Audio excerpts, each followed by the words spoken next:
Welcome back to Listen Up. My name is Bradley Hoppenstein with Jordan Roberts as my guest today to my left. Now, it's playoff season. Happy New Year, everyone. Jordan, what's your Super Bowl pick for this year? This year, coming out of the NFC, I have the New Orleans Saints, and coming out of the AFC, I have the Los Angeles Chargers. About to say San Diego. About to say San Diego. Hunter Henry's had a great season. Stephen A. Smith. Yes, I think the Saints and the Chargers right now are the two most formidable teams in the NFL. I think both the Saints and the Chargers have ridiculous upside, like for the future and presently on both the offensive and defensive side of the ball. We've seen it all season in Los Angeles with Phillip Rivers, who's obviously out of that 04 draft class with Eli and Big Ben. That was a good draft class. Excellent draft class. Yeah. Only one in there really that hasn't won a Super Bowl out of the big name quarterbacks. But I think it's his time. I don't know what it is, but I think there's something special about him this year. He hasn't won a playoff game in so long, and they have the requisite weapons to do so. They have Virgil Green at the tight end spot. They have Melvin Gordon. They have Keenan Allen. They have Mike Williams, the kid out of Clemson, who's 6'5". It's his second year in the league. He didn't really play much last year. He was limited by injury. I just think on the offensive side of the ball, they're very potent. Just like not as much as a powerhouse as the Saints are, but definitely very potent on offense. And on defense, they have the kid Derwin James, the rookie out of Florida State, who's been nothing short of excellent. They have Melvin Ingram and Joey Bosa on the outside rushing the passer. And I really just think with the overall well-roundedness of that team, they are the most real team in the AFC and will get it done instead of the status quo New England Patriots.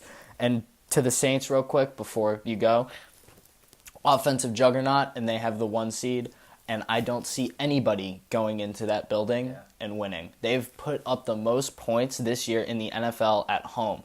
They have, obviously, Drew Brees, future Hall of Famer, debatably MVP this year, who's never won it before, but I think he, will obviously make, I think, Mahomes. But, yes, Drew Brees really is an MVP candidate, MVP caliber quarterback. Michael Thomas, Traquan Smith, Alvin Kamara, Mark Ingram. I think they're just too excellent on offense. And that defense, who really hasn't been present in New Orleans since Drew Brees has arrived, is stepping up when it needs to. It's bending and it's not breaking. So I think the Saints out of the NFC and the Chargers out of the AFC. So I'm going to start with the NFC since we both agree on that. I think the Saints are definitely coming out of the NFC. I don't think any team in the NFC will go into that Superdome and beat the Saints there. They're such an offensive powerhouse. I think they only lost 1 or 2 games over the season. I know they lost to the Bucs week 1. I feel like they might have lost one more. Should have lost to the Steelers, actually. But I don't think anyone's coming out of the NFC except for the Saints. No one's going into the Superdome. The AFC, though, is where I disagree with you. You said the status quo New England Patriots. I'm going to have to take the status quo New England Patriots. You took the Chargers. Just because, they played well these last 2 weeks. Granted, it was against the Bills and Jets, but they finally seemed to piece it together these last 2 weeks. Tom Brady's starting to look like what we know he is. And I think the AFC is going to go through Foxborough. I don't think the Chiefs are going to go to the AFC Championship, so I think it's going to end up going through Foxborough, and the Patriots don't lose at home. They were 8 at home. They were 8-0 at home this season. I don't think they're losing at home. I think they'll take it away another season to the Super Bowl. I understand your perspective.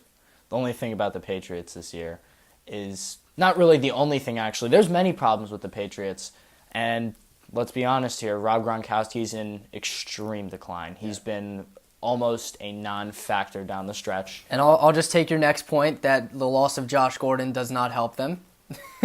It doesn't necessarily help them, but I don't think it really necessarily hurts them either. That's a whole separate conversation and debate, but he was a weapon when he was there, but I don't think they've been drastically worse without him. But Rob Gronkowski's been in major decline. He's no longer the best tight end in the NFL. You could argue that he's no longer even top 3. This year, I feel like it's just much worse than everyone is, making it out actually to be. I will say, just looking at it from an outside-in perspective, I would argue that both the AFC and the NFC are up for grabs completely this season. I think it's wide open. I mean, minus the fact that whoever's going into the Superdome has to overcome that adversity, I think both conferences are wide open. Both conferences are very open. The Ravens are good. The Bears are good. The Colts are good. Don't sleep on the Eagles. Lots of sleeper teams. I'm not sleeping on the Eagles. Lots of sleeper teams. Yeah. We'll see what happens.